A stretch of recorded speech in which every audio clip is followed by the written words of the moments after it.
second lesson before we start doing this, we're going to work on Ninjutsu Bujutsu, which is the art of taking a life, or the art of assassination. When I started Budo back in 2004, we started putting videos on YouTube in 2007. Nobody does them but us. Even to now, no one does them but us. You would think that would be widely taught in ninjutsu schools, and it's just simply not. Everyone wants to teach this concept of I see you, you see me, and let me beat you up. You can't really teach ninjutsu and not teach censure removal tactics, because everyone has seen the yin-yo sign, right? The yin and the yang. So you know you have the black and then the white. You have the light and the dark. When you look at samurai warfare, right? When you look at samurai warfare, what you really see is the light side of the conventional tactics is bujutsu. Swordsmanship, spearmanship, bojutsu, horsemanship, you know, yumi or bow and arrow. That's the light side, right? So again, you have yin and yo. The dark side of samurai of warfare, the dark side of samurai warfare is ninjutsu.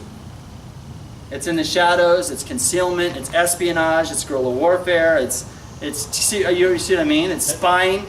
So if you're going to say, we're a ninjutsu school, we're going to teach Ninpo, we're going to teach ninjutsu, then you have to teach the dark aspect of the arts. You can't just teach the light aspect and say you're teaching ninjutsu. You know what I mean? Because the mastering the dark is very important if you're going to be doing ninjutsu. When you look at things, keep that in perspective, because everything has its equal balance. If I try to take somebody out using censure removal tactics, Ninjutsu or whatever, and it doesn't work, and he turns around really pissed off, well, now we're face to face. I'm in the light. He could see me. So I need to be trained just as well in that as we need to in the dark. A lot of people bitch about what's Budo, what's Gendai Budo, what's Bujutsu, da-da-da-da-da. You know, everyone has their own definition of what everything is, right? I think everybody here, you're all at the Daikomyo side. Obviously, you guys all love Budo-ryu, you love training in Budo-ryu Ninjutsu. I think everyone, if you ask somebody, ask everyone here, what's your definition of love? We're going to have all these different definitions of what love is. When you love something, there is something that connects you to it. It's very hard to describe. So when you get all these people that are very opinionated, and they feel the need to get on the internet and voice their opinion about something they love, right? That doesn't necessarily mean what they're talking about is accurate. It just means that that's their perspective. What you guys have to do is be careful of what you listen to. Because once you hear something or once you learn something, you can't always let that go. It's there. Because everything you do will change perception of everything. So when you guys have if I'm not saying you guys here, but if someone was to have a negative mindset, a hateful mindset, they're going to be very closed.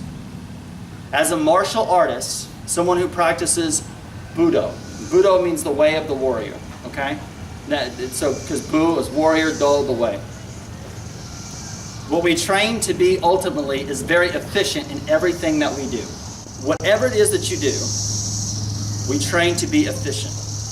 Everything that we do has a movement. And martial arts, the ultimate aim in martial arts is to learn our body, learn how to move our body in a very efficient manner. I mean, do you think a monk only is religious when he walks in a temple?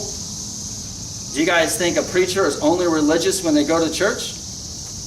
A martial artist isn't only a martial artist when they go to the dojo or when they come to the camp. Everything that you do, and I'm going to use this word because it is the word to use, but everything that you do has movement. Everything you do has taijutsu. The way you hold yourself has a movement. Everything has to be efficient. Everything you do has to have a way of doing it.